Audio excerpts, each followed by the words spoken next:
Değerli yoldaşlar, komünalist yoldaşlık hareketimizin geldiği aşamayı, yaşadıkları somut durumu, sorun ve çözüm yollarına ilişkin kapsamlı bir mektupla tekraren de olsa açıklayıcı ve yaratıcı yanıtlar vermeyi sizlere karşı etik bir görev saymaktayım. 1. 27 Şubat 2025 tarihli barış ve demokratik toplum çağrısını savunmaya devam etmekteyim. 2. Sizlerin PKK'nın 12. Fesih Kongresi'yle bunu kapsamlı, oldukça doğru bir içerikle pozitif yanıt vermenizi tarihi bir karşılık olarak değerlendirmekteyim. 3. Gelinen nokta oldukça değerli ve tarihi nitelikte sayılmak durumundadır. Bu arada köprü ilişkide bulunan yoldaşların çabası aynı değerde ve takdire şayandır. 4. Tüm bu yaşanan gelişmeler sonunda tarihi bir dönüşüm sayılması gereken bir demokratik toplum manifestosu hazırladım. Bu manifesto yaklaşık 50 yıllık Kürdistan devriminin yolu manifestosunu başarıyla ikame edecek niteliktedir. Sadece Kürt tarihsel toplumu için değil, bölgesel ve küresel toplum için de tarihsel, toplumsal bir içerik taşıdığına inanmaktayım. Tarihi manifesto geleneğinin başarılı bir örneğini teşkil ettiğinden kuşku duymamaktayım. 5. Tüm bu gelişmelerin İmralı'da gerçekleştirdiğim görüşmeler neticesinde yaşandığını açıkça belirtmek durumundayım. Görüşmelerin özgür irade temelinde yürütülmesine azami dikkat gösterilmiştir. 6. Varılan aşama yeni adımlarla pratiğe geçmeyi gerekli kılmaktadır. Bu aşamanın ve gerekli adımların da tarihi nitelikte olduğunun önemli belirtilmesi, anlaşılması ve gereklerine bağlı kalınması, yol alınması açısından kaçınılmazdır.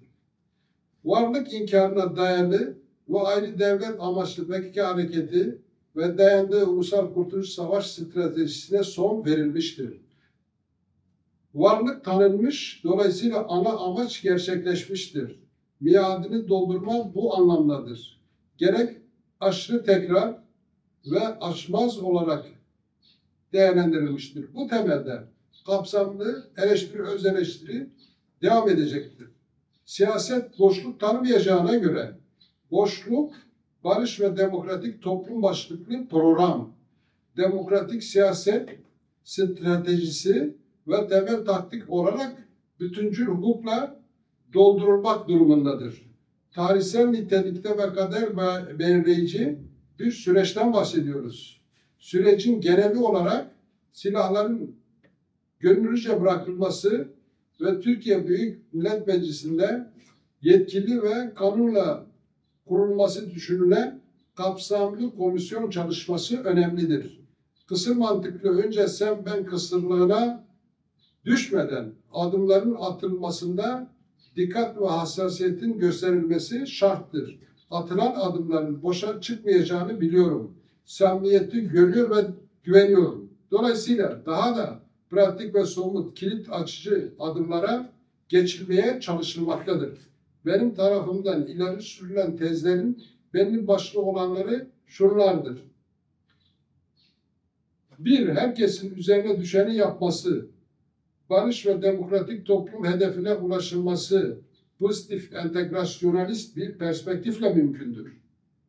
Tüm anlatılanlardan çıkarılan sonuç, PKK ulus devletçi bir amaçtan vazgeçmiş, bu temel amaçtan vazgeçişle birlikte temel savaş stratejisinden de vazgeçmiş, varlığını sona erdirmiştir.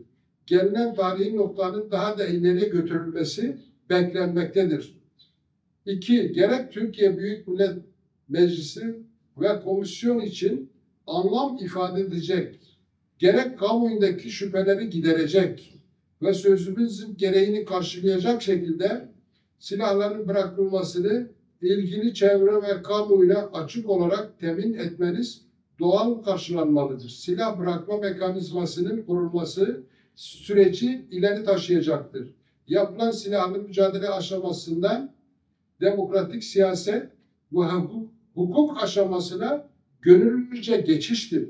Bu bir kayıp değil, tarihi bir kazanım olarak değerlendirilmek durumundadır. Silah bırakmaya ilişkin detaylar belirlenecek ve hızlıca hayata geçirilecektir. 3.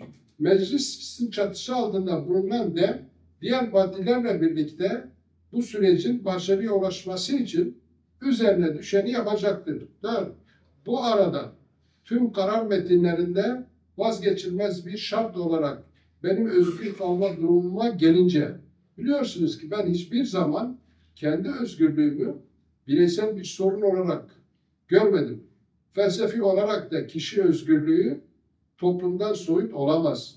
Birey özgürleştiği oranda toplum özgürleştiği oranda birey özgür olabilir. Bu eğilimin gereğine bağlı kalınacağı tabidir. Silahın değil siyasetin ve toplumsal barışın gücüne inanıyorum ve sizi de bu ilkeyi hayata geçirmeye çağırıyorum. Son günlerde bölgede yaşanan gelişmeler attığımız bu tarihi adımın önemini ve aciliyetini açıkça teyit ediyor. Sürece yönelik her türlü eleştiri ve önerilerinizi, katkılarınızı dört gözle beklediğimi belirtmeliyim.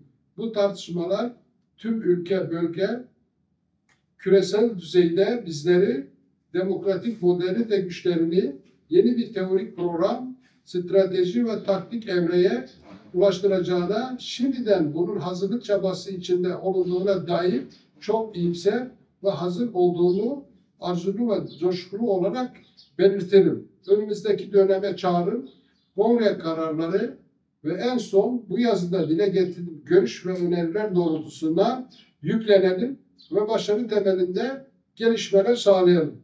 Daimi yoldaşça selam ve sevgiyle kalın.